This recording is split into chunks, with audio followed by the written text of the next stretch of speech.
Chapter 2. Mrs. General. It is indispensable to present the accomplished lady who was of sufficient importance in the suite of the Dorrit family to have a line to herself in the traveller's book. Mrs. General was the daughter of a clerical dignitary in a cathedral town, where she had led the fashion until she was as near 45 as a single lady can be. A stiff commissariat officer of 60, famous as a martinet, had then become enamoured of the gravity with which she drove the proprieties four in hand through the cathedral town society, and had solicited to be taken beside her on the box of the cool coach of ceremony to which that team was harnessed.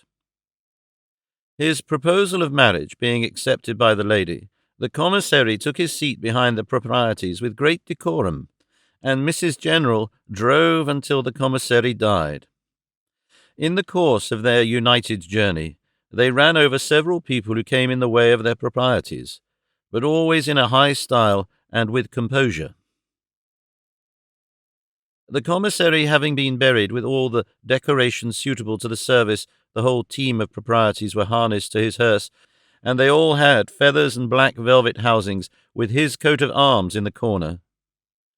Mrs. General began to inquire what quantity of dust and ashes were deposited at the banker's.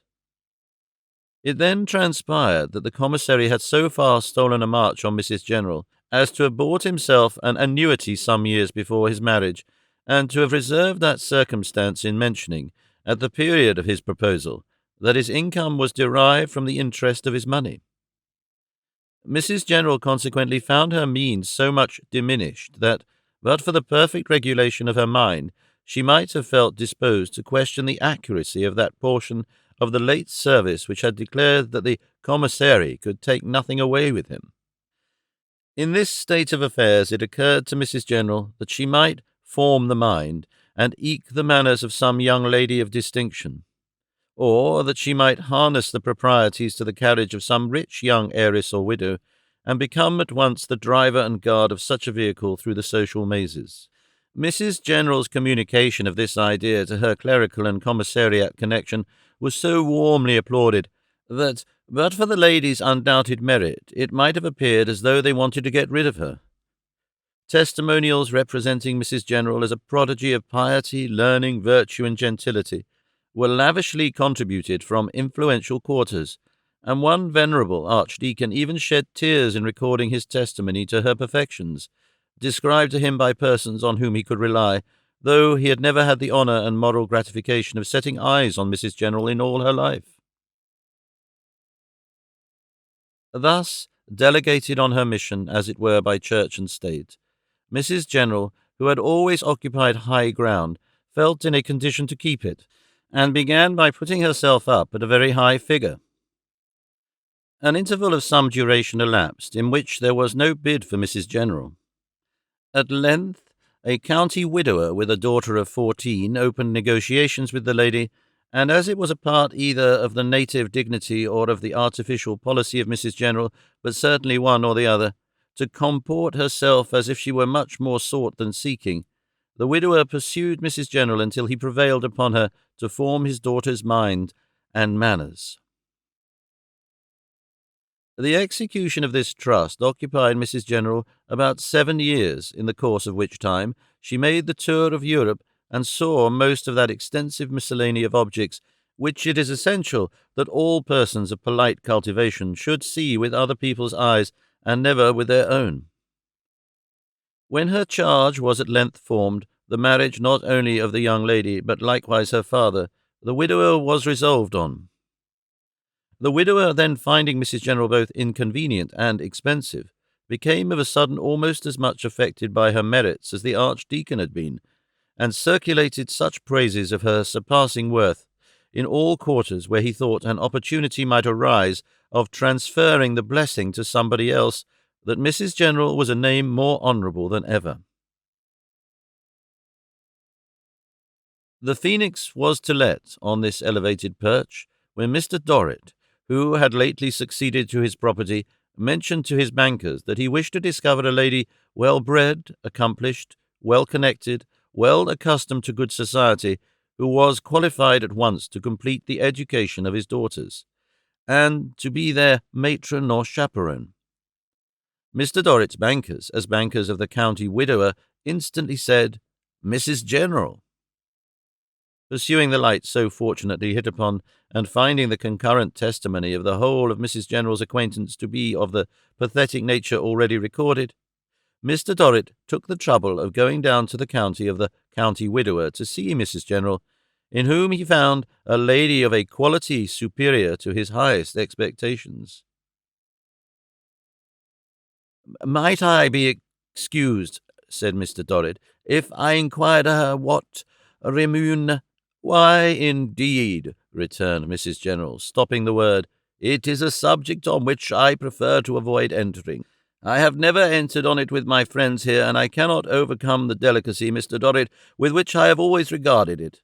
I am not, as I hope you are aware, a governess." "Oh, dear, no," said Mr. Dorrit. "Pray, madam, do not imagine for a moment that I think so." He really blushed to be suspected of it.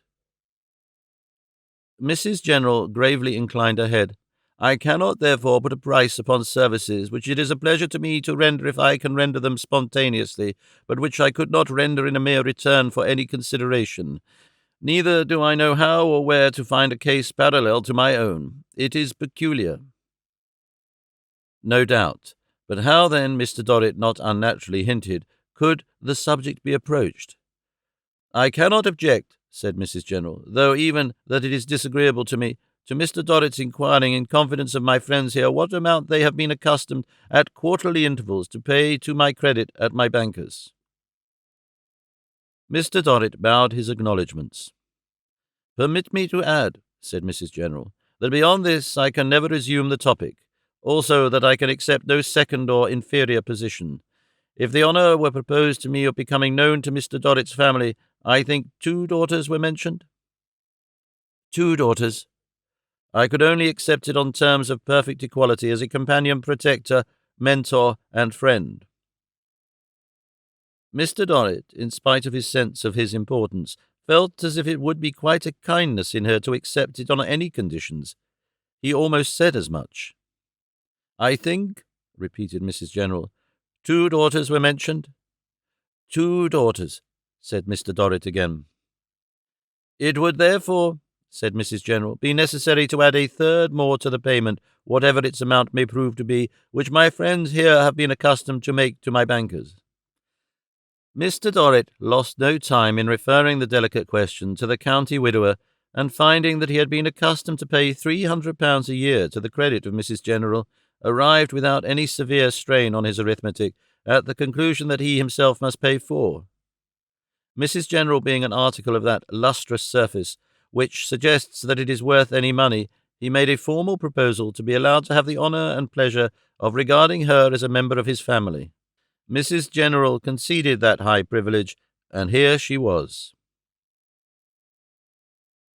In person, Mrs. General, including her skirts, which had much to do with it, was of a dignified and imposing appearance. Ample, rustling, gravely voluminous, always upright behind the proprieties. She might have been taken, to the top of the Alps and the bottom of Herculaneum, without disarranging a fold in her dress or displacing a pin. If her countenance and hair had rather a flowery appearance, as though from living in some transcendently genteel mill, it was rather because she was a chalky creation altogether, than because she mended her complexion with violet powder, or had turned grey. If her eyes had no expression, it was probably because they had nothing to express. If she had few wrinkles, it was because her mind had never traced its name or any other inscription on her face. A cool, waxy, blown-out woman who had never lighted well. Mrs. General had no opinions. Her way of forming a mind was to prevent it from forming opinions. She had a little circular set of mental grooves or rails on which she started little trains of other people's opinions which never overtook one another and never got anywhere. Even her propriety could not dispute that there was impropriety in the world, but Mrs. General's way of getting rid of it was to put it out of sight and make believe that there was no such thing. This was another of her ways of forming a mind, to cram all articles of difficulty into cupboards, lock them up, and say they had no existence. It was the easiest way, and beyond all comparison, the properest. Mrs. General was not to be told of anything shocking. Accidents, miseries, and offences were never to be mentioned before her. Passion was to go to sleep in the presence of Mrs. General, and blood was to change to milk and water. The little that was left in the world when all these deductions were made, it was Mrs. General's province to varnish. In that formation process of hers, she dipped the smallest of brushes into the largest of pots, and varnished the surface of every object that came under her consideration. The more cracked it was, the more Mrs. General varnished it. There was varnish in Mrs. General's voice, varnish in Mrs. General's touch, an atmosphere of varnish round Mrs. General's figure. Mrs. General's dreams ought to have been varnished, if she had any, lying asleep in the arms of the good St. Bernard, with the feathery snow falling on his housetop.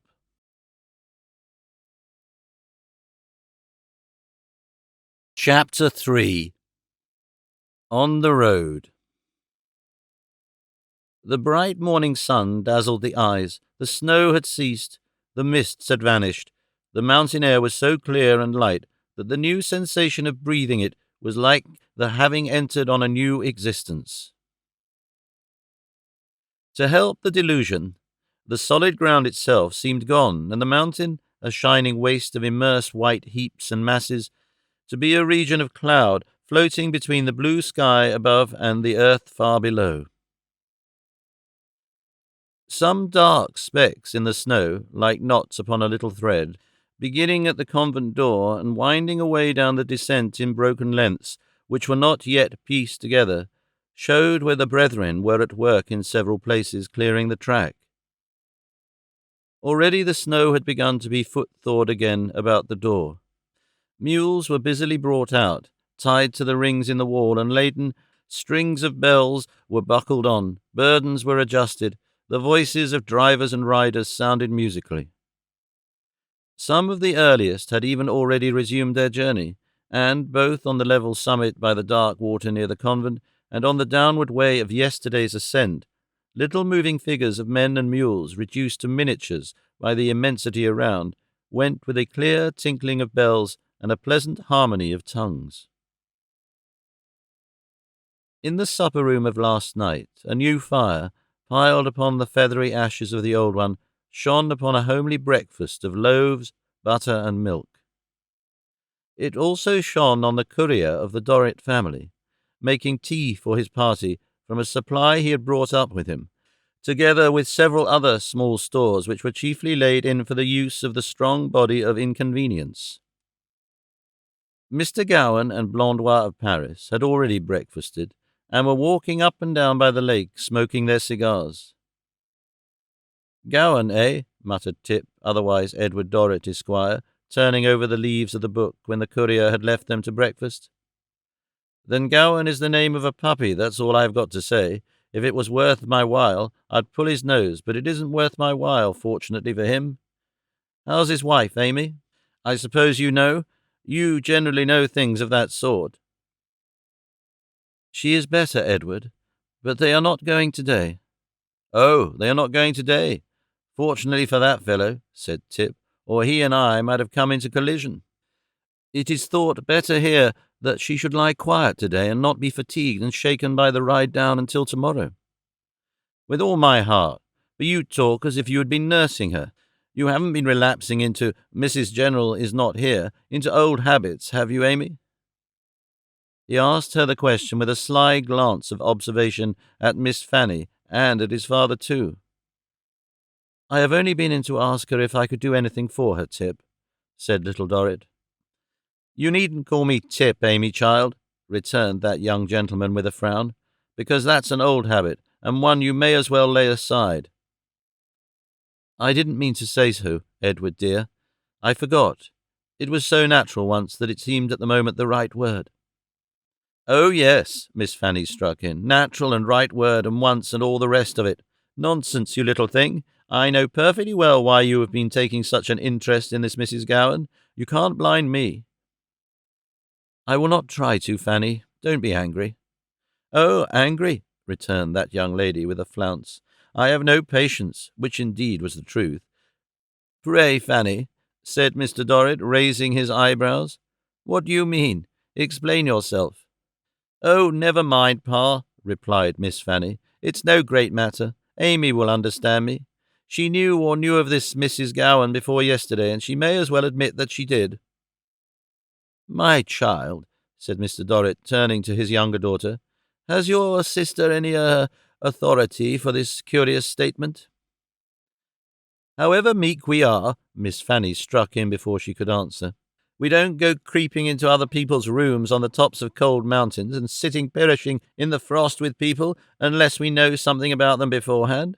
It's not very hard to divine whose friend Mrs. Gowan is." "Whose friend?" inquired her father. "Pa, I am sorry to say," returned Miss Fanny, who had by this time succeeded in goading herself into a state of much ill-usage and grievance, which she was often at great pains to do, "that I believe her to be a friend of that very objectionable and unpleasant person who, with a total absence of all decency, which our experience might have led us to expect from him, insulted us and outraged our feelings in so public and a wilful manner on an occasion to which it is understood among us that we will not more pointedly allude." "Amy, my child," said Mr. Dorrit, tempering a bland severity with a dignified affection, "is this the case?" Little Dorrit mildly answered, "Yes, it was." "Yes, it is," cried Miss Fanny. "Of course, I said so. And now, Pa, I do declare once for all—" This young lady was in the habit of declaring the same thing once for all every day of her life, and even several times a day. "That this is shameful. I do declare once for all that it ought to be put a stop to.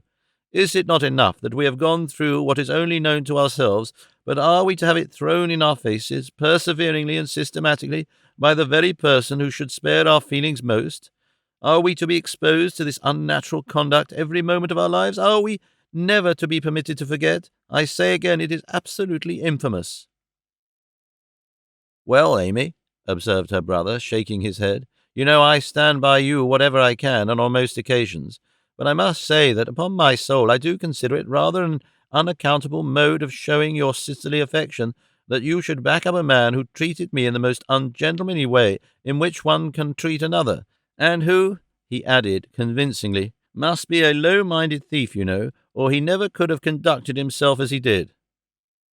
"And see," said Miss Fanny, "see what is involved in this. Can we ever hope to be respected by our servants? Never. Here are our 2 women and Pa's valet and a footman and a courier and all sorts of dependents, and yet in the midst of these we are to have one of ourselves rushing about with tumblers of cold water like a menial. Why, a policeman," said Miss Fanny, "if a beggar had a fit in the street, could but go plunging about with tumblers, as this very Amy did in this very room before our very eyes last night." "I don't so much mind that, once in a way," remarked Edward. "But your Clennam, as he thinks proper to call himself, is another thing." "He is a part of the same thing," returned Miss Fanny, "and of a piece with all the rest. He obtruded himself upon us in the first instance. We never wanted him. I always showed him, for one, that I could have dispensed with his company with the greatest pleasure. He then commits that gross outrage upon our feelings, which we never could or would have committed but for the delight he took in exposing us.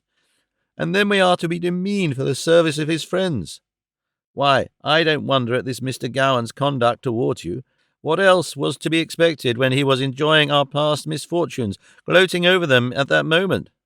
"Father, Edward, no, indeed," pleaded Little Dorrit. "Neither Mr. nor Mrs. Gowan had ever heard our name. They were, and they are, quite ignorant of our history." "So much the worse," retorted Fanny, determined not to admit anything in extenuation, "for then you have no excuse. If they had known about us, you might have felt yourself called upon to conciliate them. That would have been a weak and ridiculous mistake, but I can respect a mistake, whereas I can't respect a wilful and deliberate abasing of those who should be nearest and dearest to us. No, I can't respect that. I can do nothing but denounce that." "I never offend you wilfully, Fanny," said Little Dorrit, though you are so hard with me."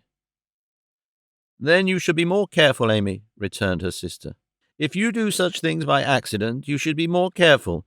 If I happen to have been born in a peculiar place and under peculiar circumstances that blunted my knowledge of propriety, I fancy I should think myself bound to consider at every step, am I going ignorantly to compromise any near and dear relations? That is what I fancy I should do if it was my case."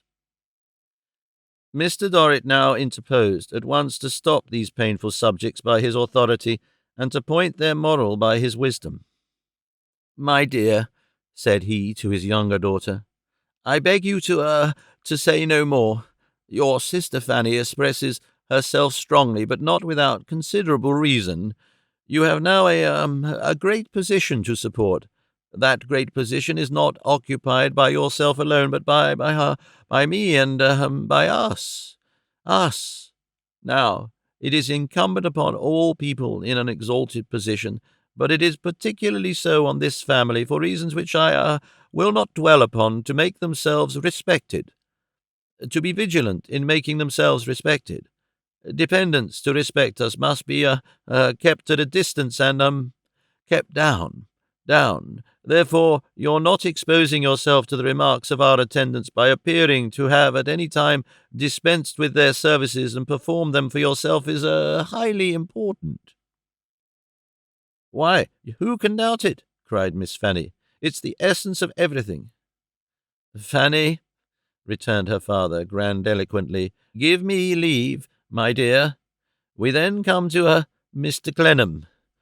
I am free to say that I do not, Amy, share your sister's sentiments. That is to say, altogether, in a reference to Mr. Clennam. I am content to regard that individual in the light of generally a well-behaved person. A well-behaved person. Nor will I inquire whether Mr. Clennam did at any time obtrude himself on my society. He knew my society to be sought, and his plea might be that he regarded me in the light of a public character. But there were circumstances attending my slight knowledge of Mr. Clennam, it was very slight, which—" here Mr. Dorrit became extremely grave and impressive— "would render it highly indelicate in Mr. Clennam to seek to renew communication with me or with any member of my family under existing circumstances. If Mr. Clennam has sufficient delicacy to perceive the impropriety of any such attempt, I am bound, as a responsible gentleman, to defer to that delicacy on his part. If, on the other hand, Mr. Clennam has not that decency, I cannot for a moment hold any correspondence with so coarse a mind. In either case, it would appear that Mr. Clennam is put altogether out of the question, and that we have nothing to do with him or he with us. Ah, Mrs. General." The entrance of the lady whom he announced to take her place at the breakfast table terminated the discussion. Shortly afterwards the courier announced that the valet and the footman and the 2 maids and the 4 guides and the 14 mules were in readiness, so the breakfast party went out to the convent door to join the cavalcade. Mr. Gowan stood aloof with his cigar and pencil, but Mr. Blondois was on the spot to pay his respects to the ladies. When he gallantly pulled off his slouched hat to little Dorit, she thought he had even a more sinister look, standing swart and cloaked in the snow, than he had in the firelight overnight. But, as both her father and her sister received his homage with some favour, she refrained from expressing any distrust of him, lest it should prove to be a new blemish derived from her prison birth. Nevertheless, as they wound down the rugged way while the convent was yet in sight, she more than once looked round and cried Mr. Blondois, backed by the convent smoke which rose straight and high from the chimneys in a golden film, always standing on one jutting point looking down after them. Long after he was a mere black stick in the snow, she felt as though she could yet see that smile of his, that high nose, and those eyes that were too near it. And even after that, when the convent was gone and some light morning clouds veiled the pass below it, the ghastly skeleton arms by the wayside seemed to be all pointing up at him.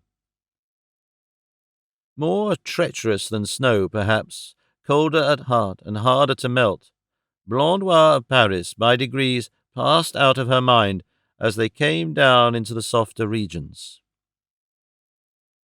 Again the sun was warm, again the streams descending from glaciers and snowy caverns were refreshing to drink at, again they came among the pine trees, the rocky rivulets, the verdant heights and dales, the wooden chalets and rough zigzag fences of Swiss country. Sometimes the way so widened that she and her father could ride abreast. And then to look at him, handsomely clothed in his fur and broadcloths, rich, free, numerously served and attended, his eyes roving far away among the glories of the landscape, no miserable screen before them to darken his sight and cast its shadow on him, was enough. Her uncle was so far rescued from that shadow of old that he wore the clothes they gave him and performed some ablutions as a sacrifice to the family credit, and went where he was taken with a certain patient animal enjoyment which seemed to express that the air and change did him good. In all other respects, save one, he shone with no light but such as was reflected from his brother. His brother's greatness, wealth, freedom, and grandeur pleased him without any reference to himself. Silent and retiring, he had no use for speech when he could hear his brother speak, no desire to be waited on, so that the servants devoted themselves to his brother. The only noticeable change he originated in himself was an alteration in his manner to his younger niece. Every day it refined more and more into a marked respect, very rarely shown by age to youth, and still more rarely susceptible, one would have said, of the fitness with which he invested it. On those occasions when Miss Fanny did declare, once for all, he would take the next opportunity of baring his grey head before his younger niece, and of helping her to alight, or handing her to the carriage, or showing her any other attention with the profoundest deference. Yet it never appeared misplaced or forced, being always heartily simple, spontaneous, and genuine. Neither would he ever consent, even at his brother's request, to be helped to any place before her, or to take precedence of her in anything. So jealous was he of her being respected, that on this very journey down from the Great St. Bernard, he took sudden and violent umbrage at the footman's being remiss to hold her stirrup, though standing near when she dismounted, and unspeakably astonished the whole retinue by charging at him on a hard-headed mule, riding him into a corner, and threatening to trample him to death. They were a goodly company, and the innkeepers all but worshipped them. Wherever they went, their importance preceded them in the person of the courier riding before, to see that the rooms of state were ready. He was the herald of the family procession. The great travelling carriage came next, containing inside Mr. Dorrit, Miss Dorrit, Miss Amy Dorrit, and Mrs. General. Outside, some of the retainers, and in fine weather, Edward Dorrit, Esquire, for whom the box was reserved. Then came the chariot containing Frederick Dorrit, Esquire, and an empty place occupied by Edward Dorrit, Esquire, in wet weather. Then came the fourgon, with the rest of the retainers, the heavy baggage, and as much as it could carry of the mud and dust which the other vehicles left behind. These equipages adorned the yard of the hotel at Martigny on the return of the family from their mountain excursion. Other vehicles were there, much company being on the road from the patched Italian vettura, like the body of a swing from an English fair put upon a wooden tray on wheels, and having another wooden tray without wheels put atop of it, to the trim English carriage. But there was another adornment of the hotel which Mr. Dorrit had not bargained for. 2 strange travellers embellished one of his rooms. The innkeeper, hat in hand in the yard, swore to the courier that he was blighted, that he was desolated, that he was profoundly afflicted, that he was the most miserable and unfortunate of beasts, that he had the head of a wooden pig. He ought never to have made the concession, he said, but the very genteel lady had so passionately prayed him for the accommodation of that room to dine in, only for a little half-hour, that he had been vanquished. The little half-hour was expired. The lady and gentleman were taking their little dessert and half a cup of coffee. The note was paid, the horses were ordered, they would depart immediately. But, owing to an unhappy destiny and the curse of heaven, they were not yet gone. Nothing could exceed Mr. Dorrit's indignation. As he turned at the foot of the staircase on hearing these apologies, he felt that the family dignity was struck at by an assassin's hand. He had a sense of his dignity which was of the most exquisite nature. He could detect a design upon it when nobody else had any perception of the fact. His life was made an agony by the number of fine scalpels that he felt to be incessantly engaged in dissecting his dignity. "Is it possible, sir," said Mr. Dorrit, reddening excessively, "that you ever had the audacity to place one of my rooms at the disposition of any other person?" "Thousands of pardons. It was the host's profound misfortune to have been overcome by that too genteel lady. He besought monsieur not to enrage himself. He threw himself on monsieur for clemency. If monsieur would have the distinguished goodness to occupy the other salon, especially reserved for him, for but 5 minutes, all would go well." "No, sir," said Mr. Dorrit, "I will not occupy any salon. I will leave your house without eating or drinking or setting foot in it. How do you dare to act like this? Who am I that you separate me from other gentlemen?" Alas! The host called all the universe to witness that monsieur was the most amiable of the whole body of nobility, the most important, the most estimable, the most honoured. If he separated monsieur from others, it was only because he was more distinguished, more cherished, more generous, more renowned. "Don't tell me so, sir," returned Mr. Dorrit in a mighty heat. "You have affronted me. You have heaped insults upon me. How dare you? Explain yourself." Ah, just heaven, then! How could the host explain himself when he had nothing more to explain, when he had only to apologize and confide himself to the so well-known magnanimity of monsieur?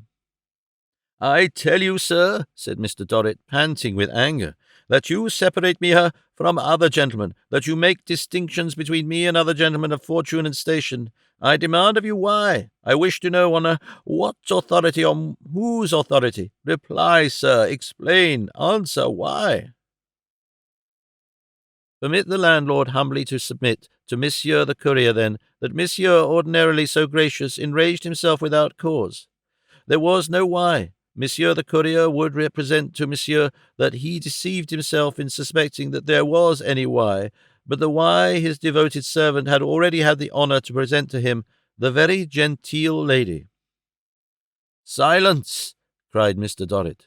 "Hold your tongue. I will hear no more of the very genteel lady. I will hear no more of you. Look at this family, my family, a family more genteel than any lady. You have treated this family with disrespect. You have been insolent to this family.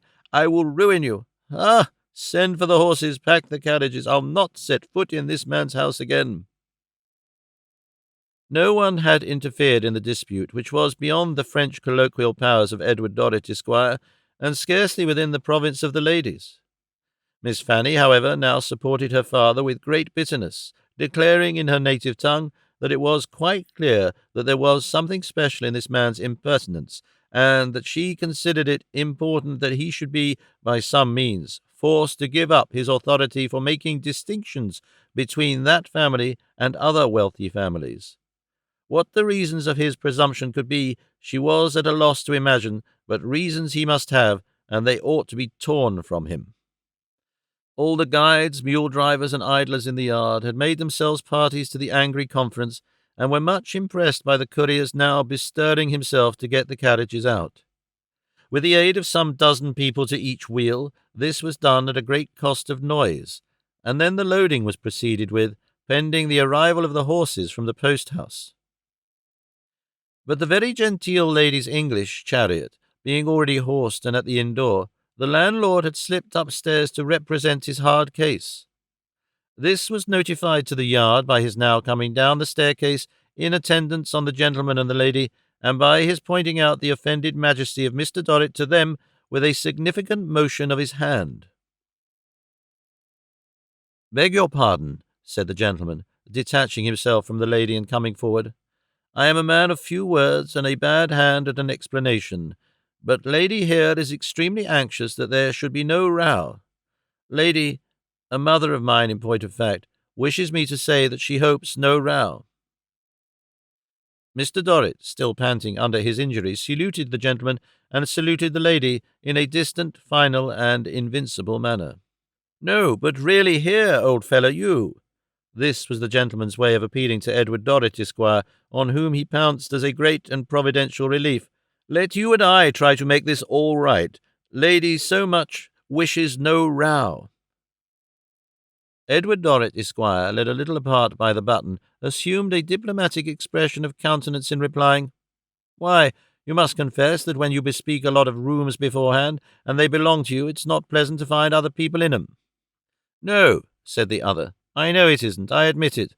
Still, let you and I try to make it all right and avoid row. The fault is not this chap's at all, but my mother's. Being a remarkably fine woman with no big-odd nonsense about her, well-educated too, she was too many for this chap, regularly pocketed him." "If that's the case," Edward Dorrit, Esquire, began. "Assure you, 'pon my soul, 'tis the case. Consequently," said the other gentleman, retiring on his main position, "why row?"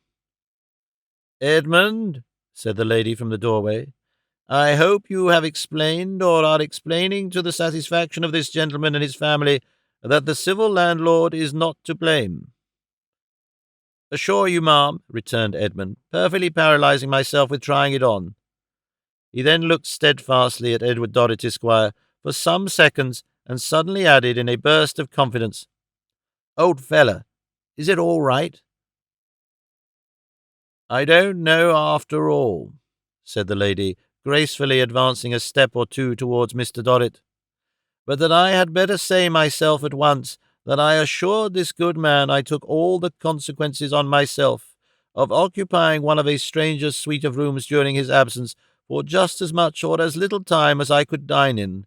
I had no idea the rightful owner would come back so soon, nor had I any idea that he had come back, or I should have hastened to make restoration of my ill-gotten chamber, and to have offered my explanation and apology, I trust, in saying this."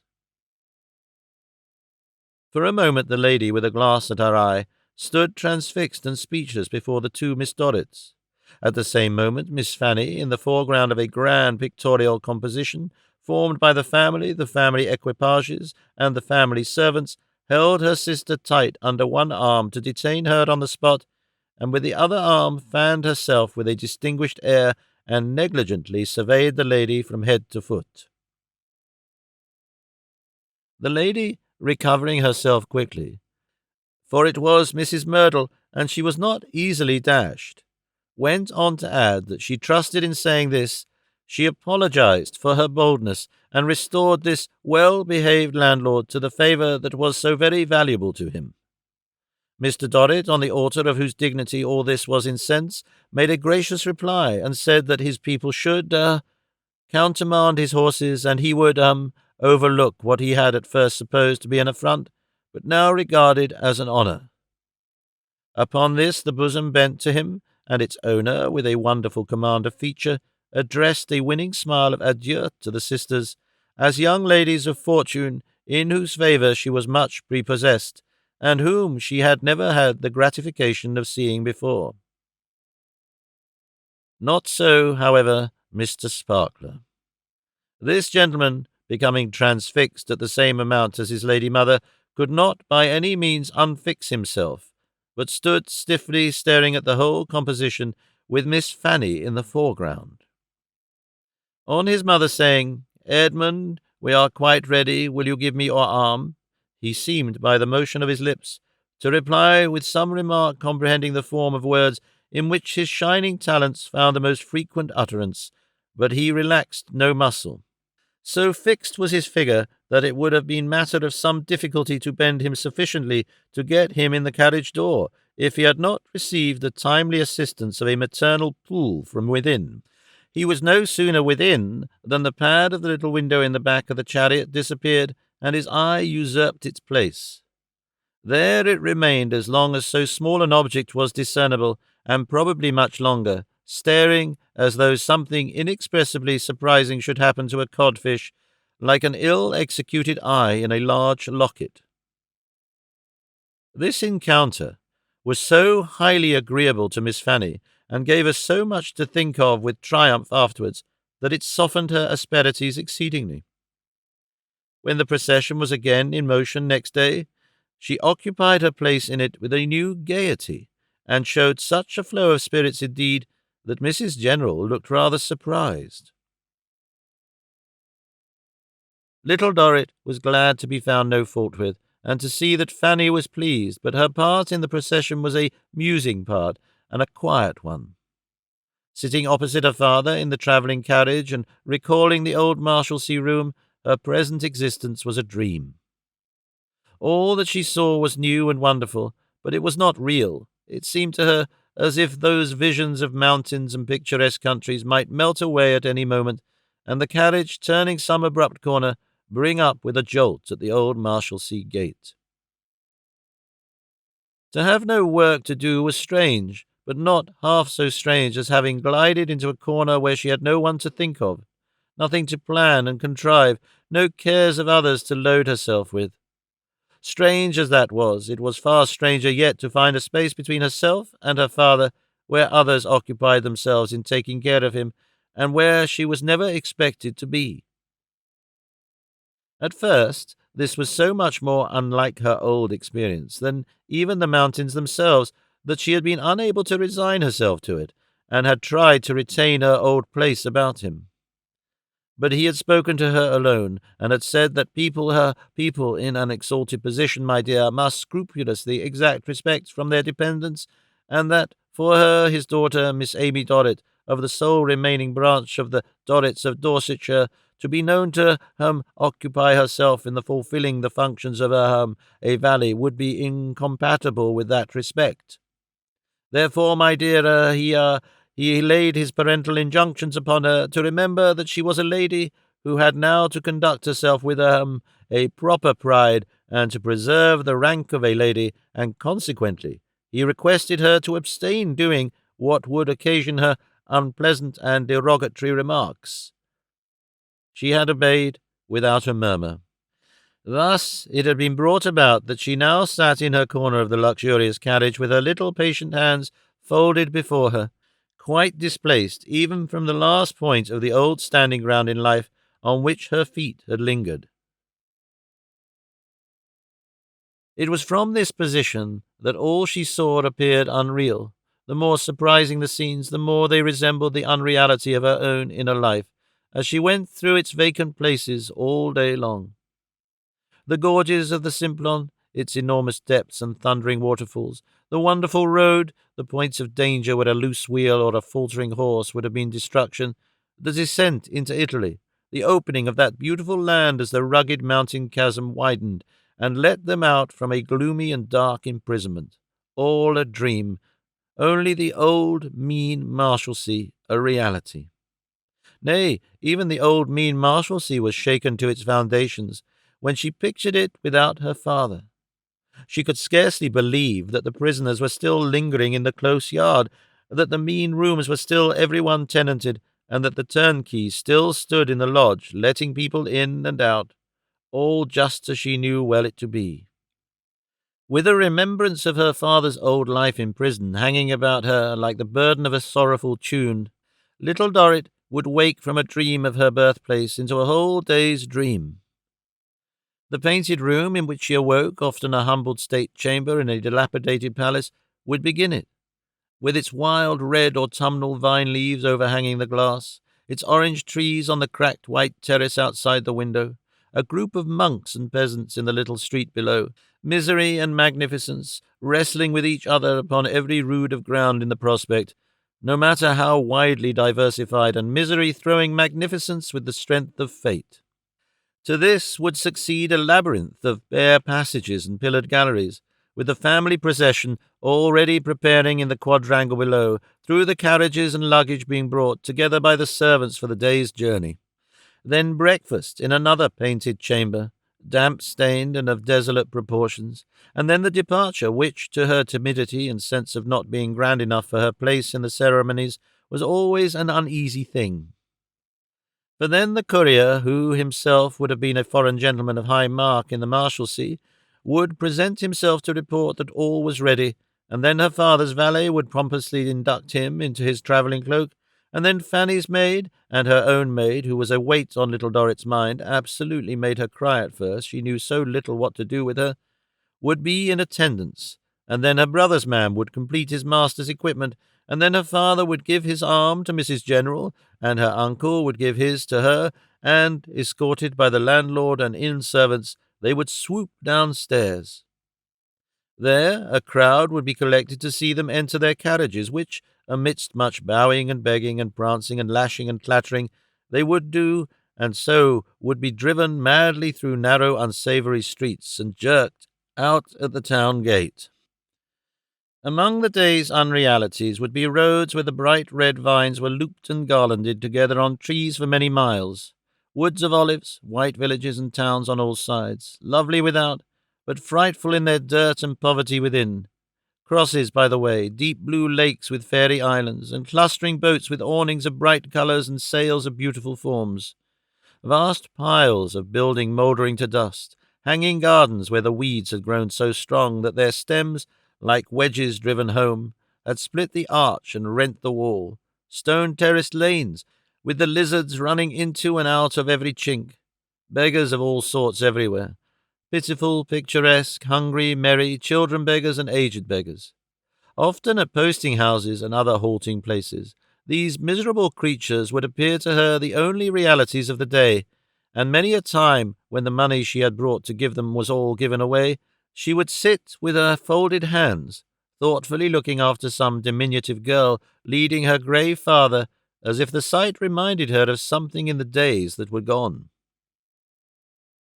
Again, there would be places where they stayed the week together in splendid rooms, had banquets every day, rode out among heaps of wonders, walked through miles of palaces, and rested in dark corners of great churches, where there were winking lamps of gold and silver among pillars and arches, kneeling figures dotted about at confessionals and on the pavements, where there was the mist and scent of incense, where there were pictures, fantastic images, gaudy altars, great heights and distances, all softly lighted through stained glass, and the massive curtains that hung in the doorways. From these cities they would go on again by the roads of vines and olives, through squalid villages, where there was not a hovel without a gap in its filthy walls, not a window with a whole inch of glass or paper, where there seemed to be nothing to support life, nothing to eat, nothing to make, nothing to grow, nothing to hope, nothing to do but die. Again, they would come to whole towns of palaces whose proper inmates were all banished, and which were all changed into barracks, troops of idle soldiers leaning out of the state windows, where their accoutrements hung drying on the marble architecture, and showing to the mind like hosts of rats who were, happily, eating away the props of the edifices that supported them, and must soon, with them, be smashed on the heads of other swarms of soldiers, and the swarms of priests, and the swarms of spies, who were all the ill-looking population left to be ruined in the streets below. Through such scenes the family procession moved on to Venice, and here it dispersed for a time, as they were to live in Venice some few months in a palace itself 6 times as big as the whole Marshalsea on the Grand Canal. In this crowning unreality, where all the streets were paved with water, and where the death-like stillness of the days and nights was broken by no sound but the softened ringing of church bells, the rippling of the current, and the cry of the gondoliers turning the corners of the flowing streets, little Dorrit, quite lost by her task being done, sat down to muse. The family began a gay life, went here and there, and turned night into day, but she was timid of joining in their gaieties, and only asked leave to be left alone.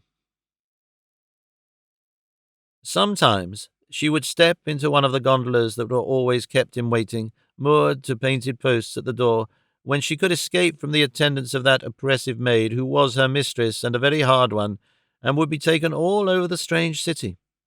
Social people in other gondolas began to ask each other who the little solitary girl was whom they passed, sitting in her boat with folded hands, looking so pensively and wonderingly about her. Never thinking that it would be worth anybody's while to notice her or her doings, little Dorrit, in a quiet, scared, lost manner, went about the city none the less. But her favourite station was the balcony of her own room, overhanging the canal, with other balconies below and none above.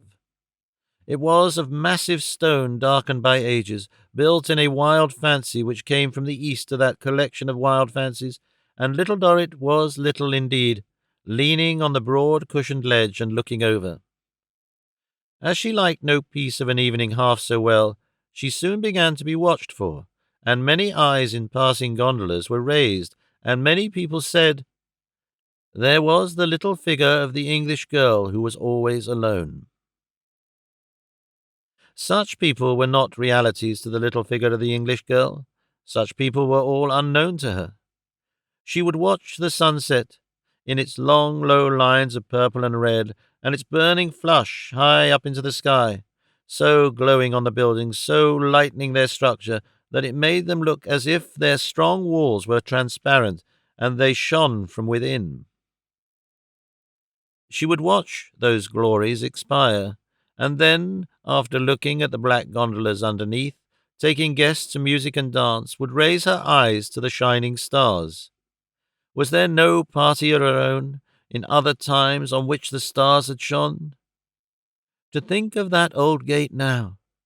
She would think of that old gate, and of herself sitting at it in the dead of night, pillowing Maggie's head, and of other places and of other scenes associated with those different times.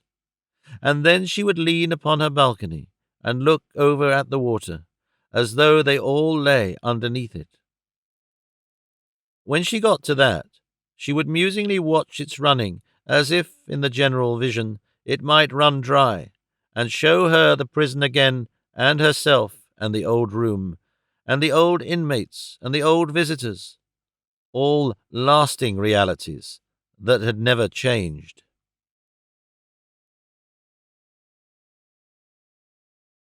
Chapter 4. A Letter from Little Dorrit. Dear Mr. Clennam, I write to you from my own room at Venice, thinking you will be glad to hear from me. But I know you cannot be so glad to hear from me as I am to write to you, for everything about you is as you have been accustomed to see it, and you miss nothing, unless it should be me, which can only be for a very little while together and very seldom, while everything in my life is so strange, and I miss so much. When we were in Switzerland, which appears to have been years ago, though it was only weeks, I met young Mrs. Gowan, who was on a mountain excursion like ourselves. She told me she was very well and very happy. She sent you the message by me that she thanked you affectionately and would never forget you. She was quite confiding with me, and I loved her almost as soon as I spoke to her. But there is nothing singular in that. Who could help loving so beautiful and winning a creature? I could not wonder at anyone loving her. No, indeed. I will not make you uneasy on Mrs. Gowan's account, I hope, for I remember that you said you had the interest of a true friend in her, if I tell you that I wish she could have married someone better suited to her. Mr. Gowan seems fond of her, and of course she is very fond of him, but I thought he was not earnest enough. I don't mean in that respect, I mean in anything. I could not keep it out of my mind that if I was Mrs. Gowan, what a change that would be, and how I must alter to become like her. I should feel that I was rather lonely and lost, for the want of someone who was steadfast and firm in purpose. I even thought she felt this want a little, almost without knowing it, but mind you are not uneasy by this, for she was very well and very happy, and she looked most beautiful. I expect to meet her again before long, and indeed have been expecting for some days past to see her here. I will ever be as good a friend as to her as I can for your sake. Dear Mr. Clennam, I dare say you think little of having been a friend to me when I had no other, not that I have any other now, for I have made no new friends, but I think much of it, and I never can forget it. I wish I knew, but it is best for no one to write to me, how Mr. and Mrs. Plornish prosper in the business which my dear father bought for them, and that old Mr. Nandy lives happily with them and his 2 grandchildren, and sings all his songs over and over again. I cannot quite keep back the tears from my eyes when I think of my poor Maggie, and of the blank she must have felt at first, however kind they are to her, without her little mother? Will you go and tell her, as a strict secret, with my love, that she never can have regretted our separation more than I have regretted it? And will you tell them all that I have thought of them every day, and that my heart is faithful to them everywhere? Oh, if you could know how faithful, you would almost pity me for being so far away and being so grand. You will be glad, I am sure, to know that my dear father is very well in health, and that all these changes are highly beneficial to him, and that he is very different indeed from what he used to be when you used to see him. There is an improvement in my uncle, too, I think, though he never complained of old and never exalts now. Fanny is very graceful, quick, and clever. It is natural to her to be a lady. She has adapted herself to our new fortunes with wonderful ease. This reminds me that I have not been able to do so, and that I sometimes almost despair of ever being able to do so. I find that I cannot learn. Mrs. General is always with us, and we speak French and speak Italian, and she takes pains to form us in many ways. When I say we speak French and Italian, I mean they do. As for me, I am so slow that I scarcely get on at all. As soon as I begin to plan and think and try, all my planning, thinking, and trying go in old directions, and I begin to feel careful again about the expenses of the day, and about my dear father, and about my work, and then I remember with a start that there are no such cares left, and that in itself is so new and improbable that it sets me wondering again. I should not have the courage to mention this to anyone but you. It is the same with all these new countries and wonderful sights. They are very beautiful and they astonish me, but I am not collected enough, not familiar enough with myself, if you can quite understand what I mean, to have all the pleasure in them that I might have. What I knew before them blends with them, too, so curiously. For instance, when we were among the mountains, I often felt, I hesitate to tell such an idle thing, dear Mr. Clennam, even to you, as if the Marshalsea must be behind that great rock, or as if Mrs. Clennam's room, where I have worked so many days, and where I first saw you, must be just beyond that snow. Do you remember one night when I came with Maggie to your lodging in Covent Garden? That room I have often and often fancied I have seen before, travelling along for miles by the side of our carriage, when I have looked out of the carriage window after dark. We were shut out that night, and sat at the iron gate and walked about till morning. I often look up at the stars, even from the balcony of this room, and believe that I am in the street again, shut out with Maggie. It is the same with people that I left in England. When I go about here in a gondola, I surprise myself looking into other gondolas, as if I hoped to see them. It would overcome me with joy to see them, but I don't think it would surprise me much at first. In my fanciful times, I fancy that they might be anywhere, and I almost expect to see their dear faces on the bridges of the quays. Another difficulty that I have will seem very strange to you. It must seem very strange to anyone but me, and does even to me. I often feel the old sad pity for, I need not write the word, for him. Changed as he is, and inexpressibly blessed and thankful as I always am to know it, the old sorrowful feeling of compassion comes upon me sometimes, with such strength that I want to put my arms round his neck, tell him how I love him, and cry a little on his breast. I should be glad after that, and proud and happy. But I know that I must not do this, that he would not like it, that Fanny would be angry, that Mrs. General would be amazed, and so I quiet myself.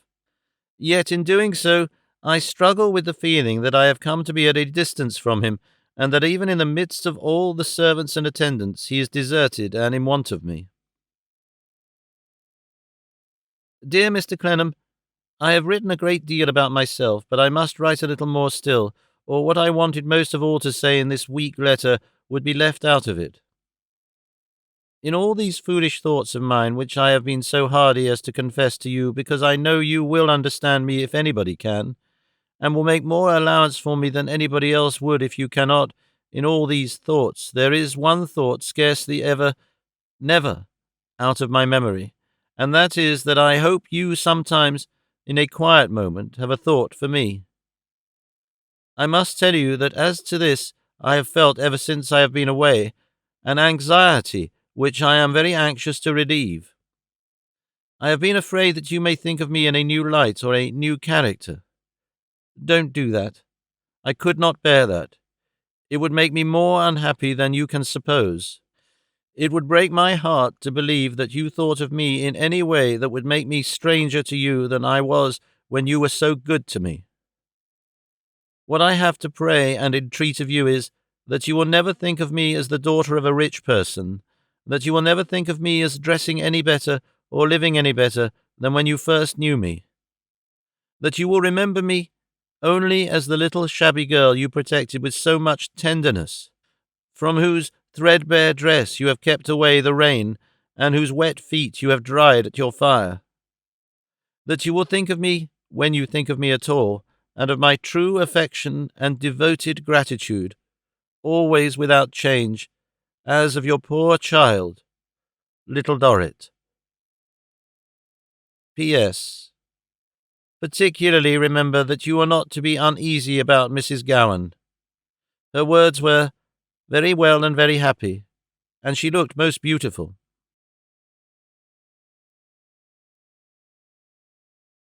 Chapter 5.